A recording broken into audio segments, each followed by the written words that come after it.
the highlights of my Easter weekend is I beat up a senior.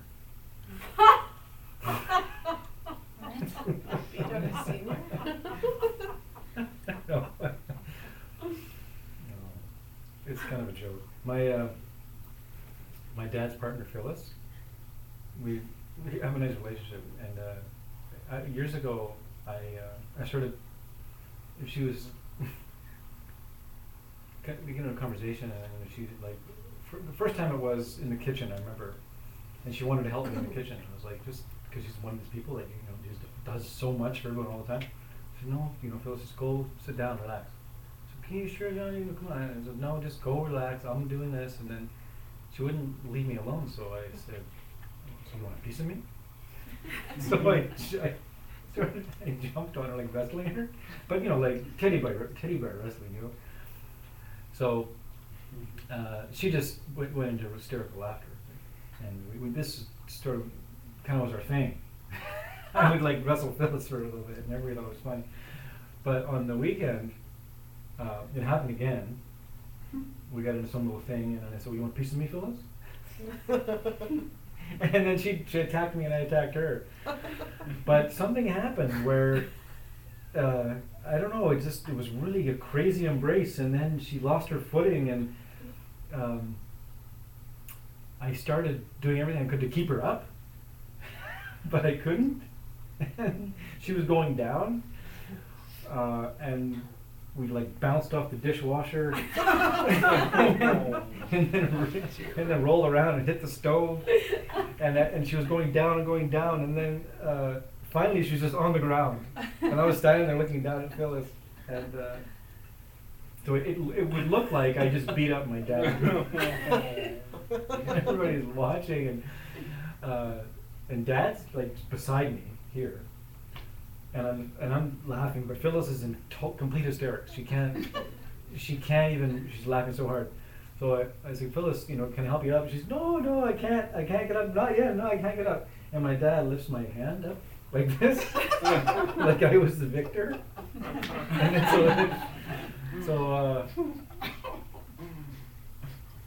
so she was on the ground for a good 10 minutes laughing, and then everybody laughed and laughed and laughed, but it was so bizarre.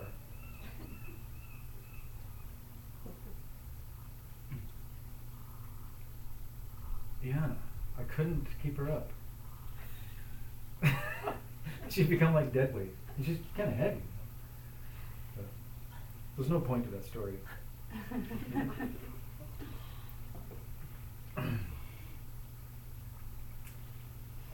But she just heard that her last living brother just died.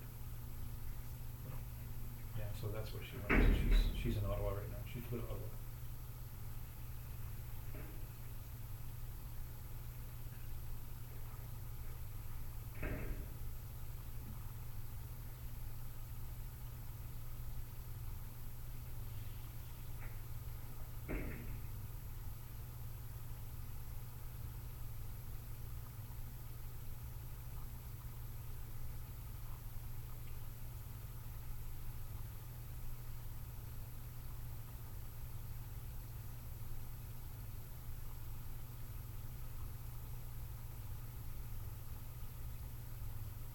So if you sit here,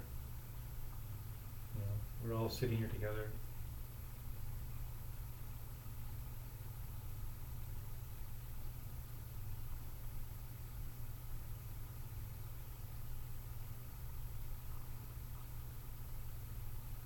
Are you aware? Where does your mind's attention go?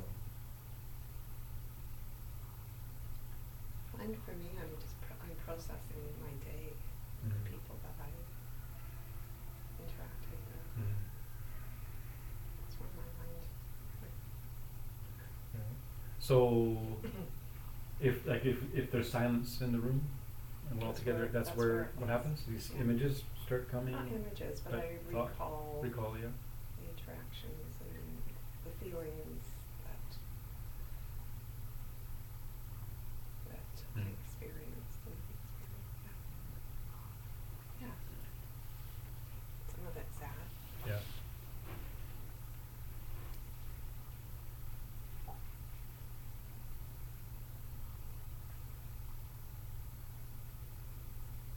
So are you comfortable?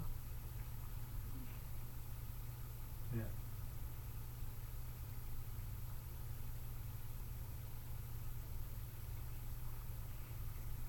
There's a space beneath, that's the way that I can explain it. Like for me, like there's a space beneath everything, that I can tune into.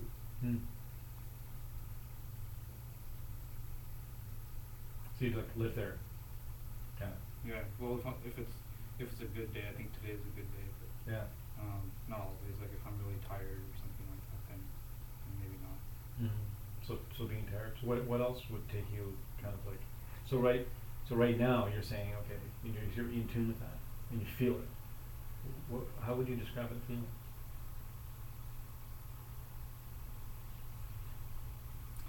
It's a space that is a lack of everything. Mm-hmm. And is there volume? Is there size? It's infinite. Infinite. Yeah.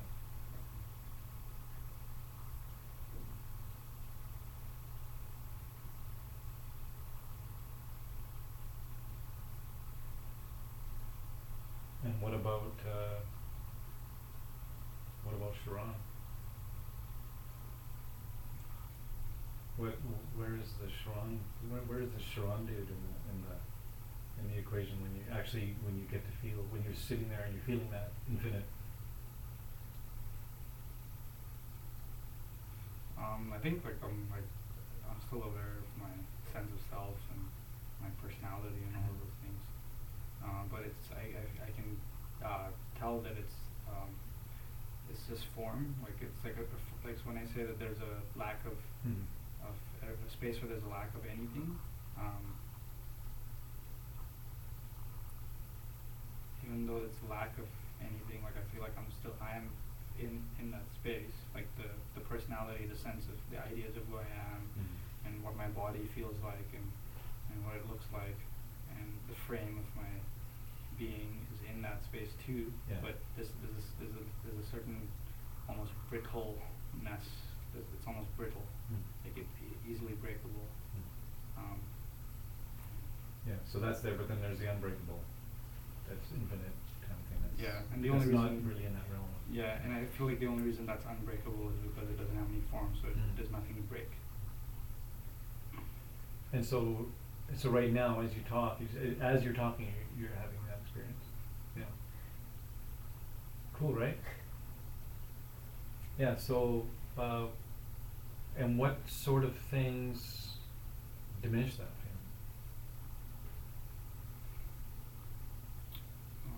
Getting caught up in emotions. Have you had the experience of having a strong emotion and having that at the same time?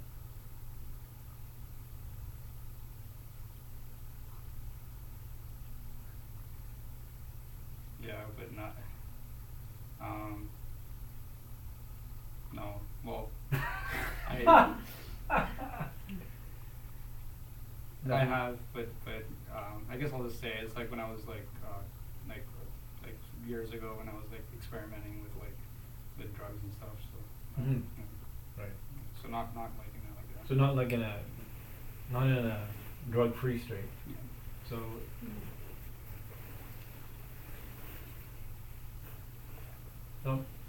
I'm willing.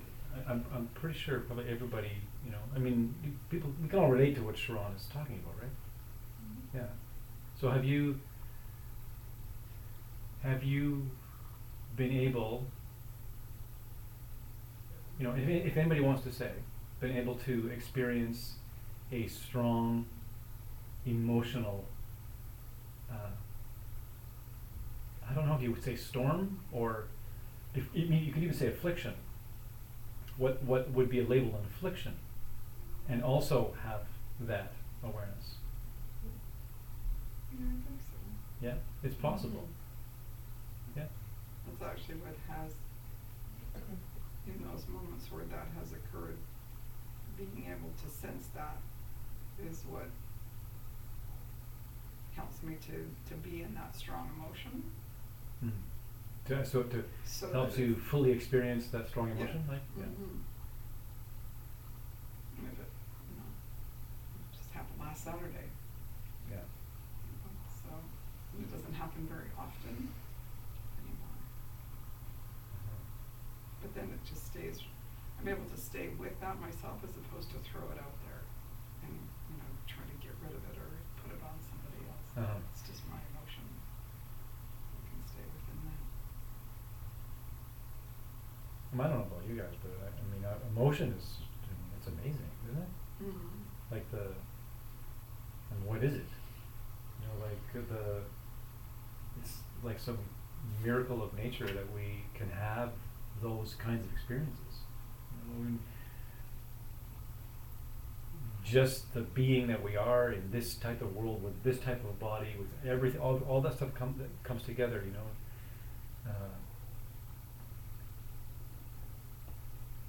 because there are beings that don't get to feel anger. They don't get to have like just a raw experience of grief, maybe, or sorrow, or intense joy.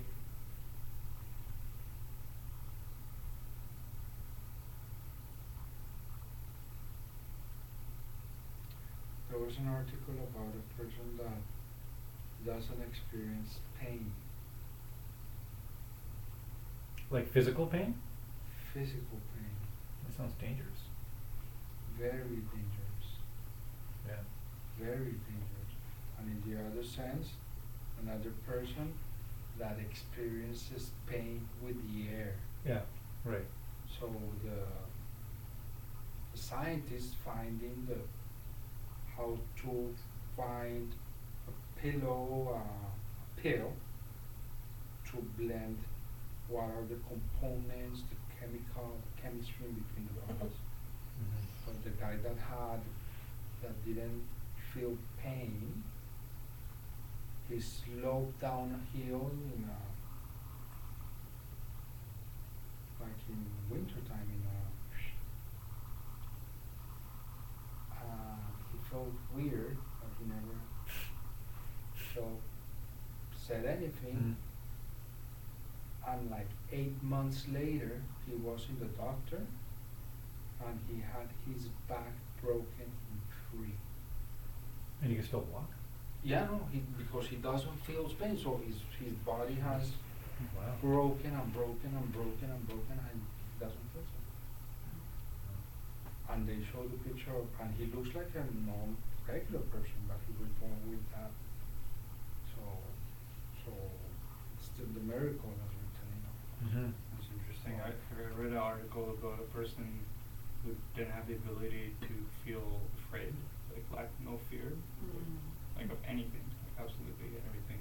That was like another interesting, like scientists really interested in that person as well. Right. And I guess they think it's chemical or something. Whatever they can try and find out about that. That sounds great. What else? Is there an answer to that? I think they were just like surprised that she was alive, because they usually have like fear like stops us from doing stupid things. Yeah. I think the benefits of feeling fear is like being able to overcome that fear. So if you don't have the fear, then you lose out on the opportunity to feel what it feels like to overcome it. Yeah. Yeah. Yeah. This is the thing, right? Like how much do our thoughts and emotions play that part of dictating what we think is possible and what we think is impossible each and every day. Pretty wild. All right, let's do another meditation before we go home. Short one.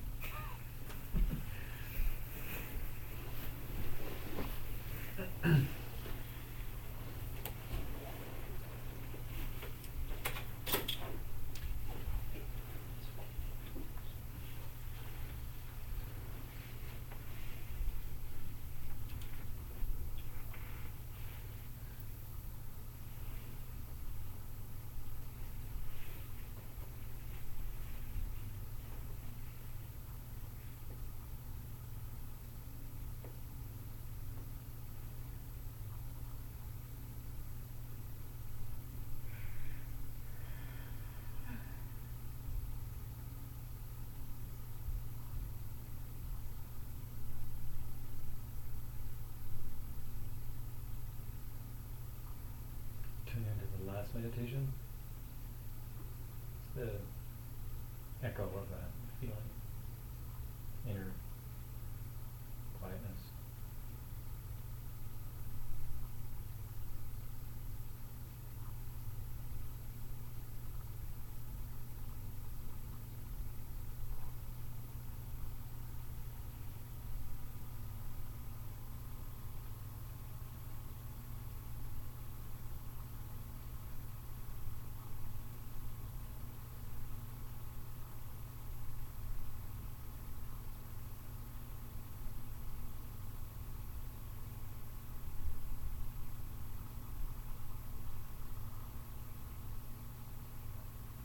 In relation to what we were talking about, we tune in, drop in,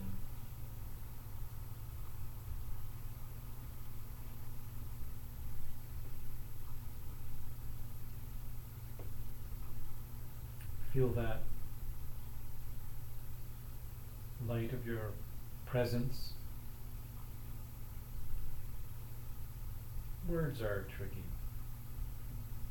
They will mean something different to each one of us.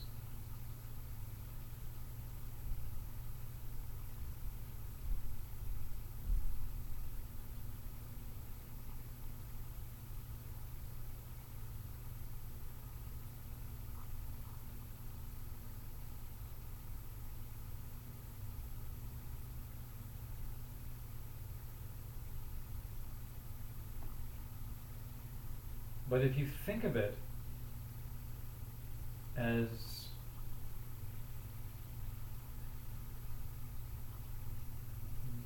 the one thing you know,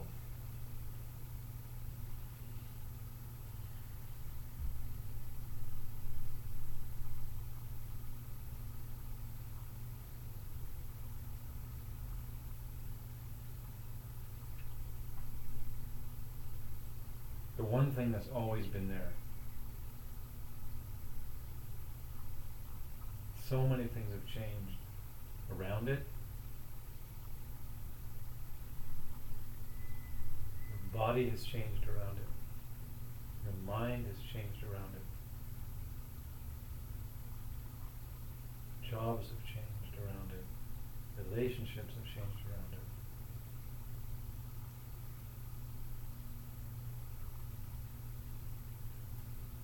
But closer to home, your concepts,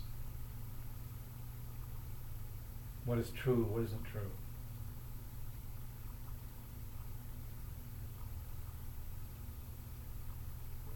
what is possible, what is impossible,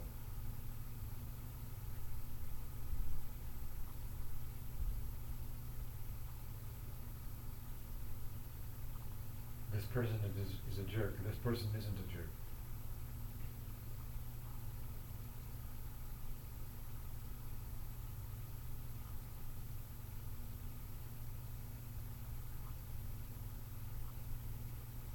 How it's all just constant, shifting, changing.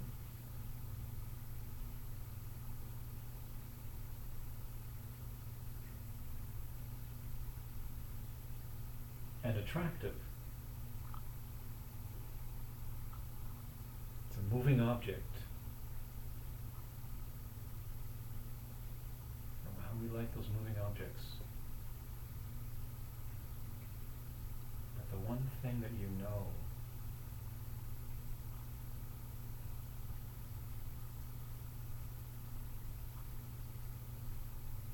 the thing that you are, doesn't need to become anything.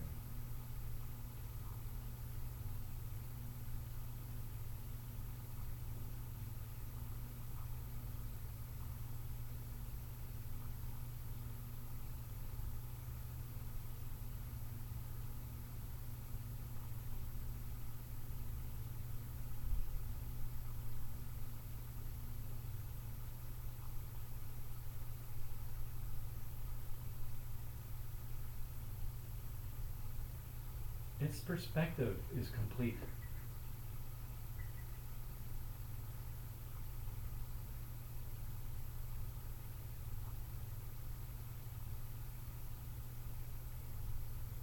There is nothing that needs to be changed about it.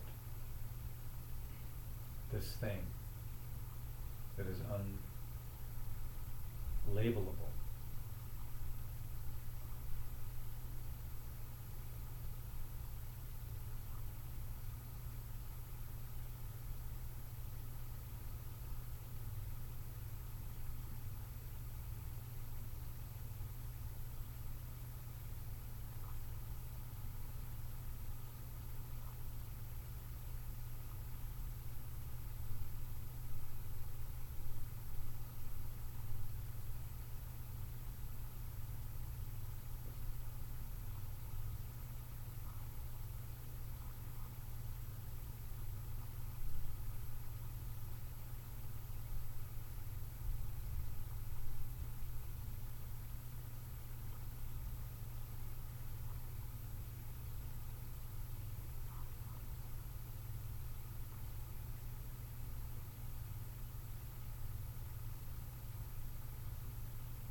Any idea you have in your mind, I am enlightened, I am not enlightened.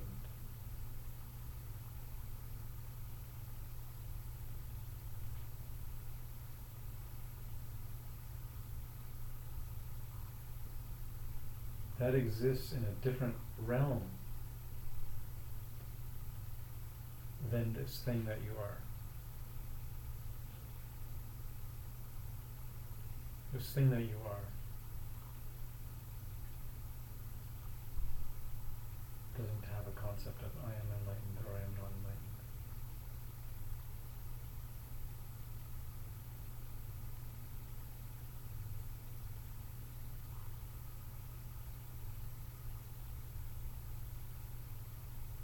I am enlightened, I am not enlightened is further from the center.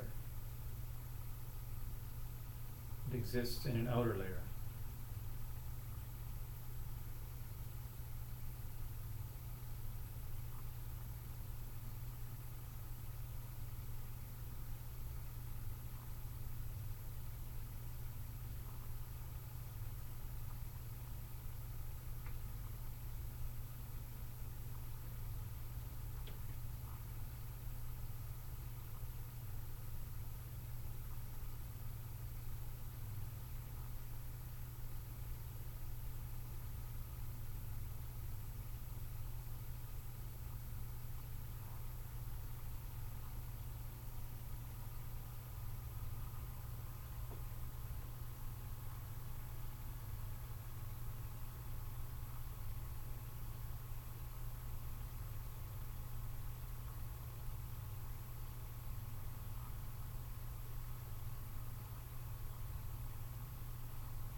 It doesn't need a meditation either.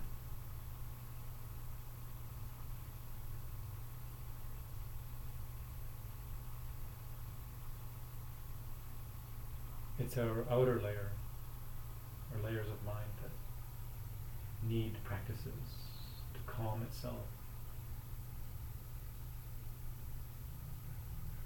to then see the inner and have the inner alight all others, all other phenomena, like I am enlightened, I am not enlightened.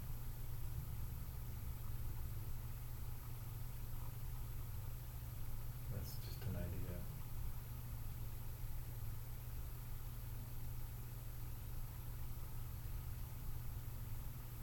Very attractive one.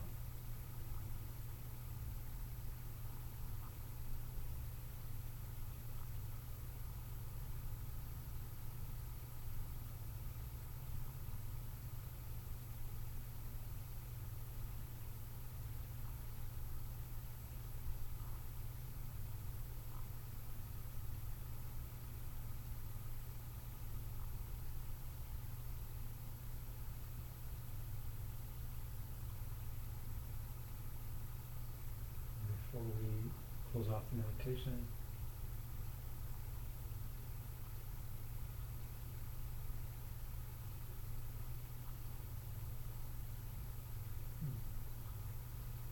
See yourself in the next while. We won't be together in this way for about a month. So see yourself touching in, being with that deep place, relating to your world from it, in it, with it.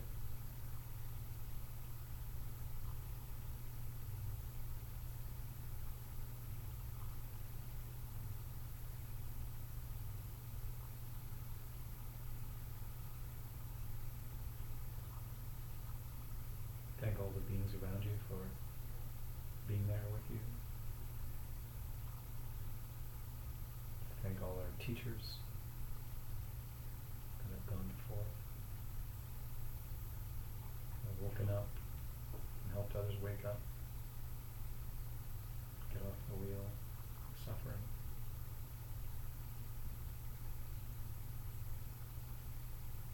We bow to them.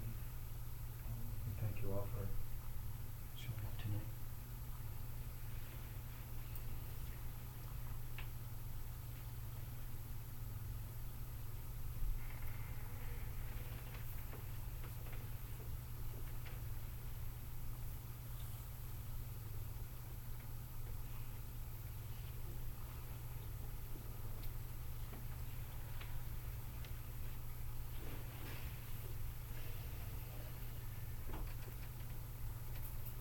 Feel free to email me because I'll be in Haida Gwaii, but I'm pretty sure I'll have Wi-Fi up there.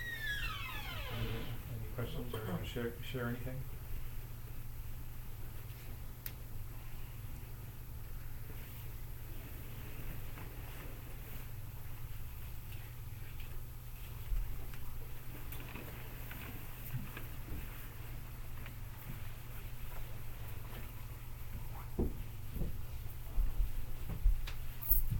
I think it was a beautiful gift.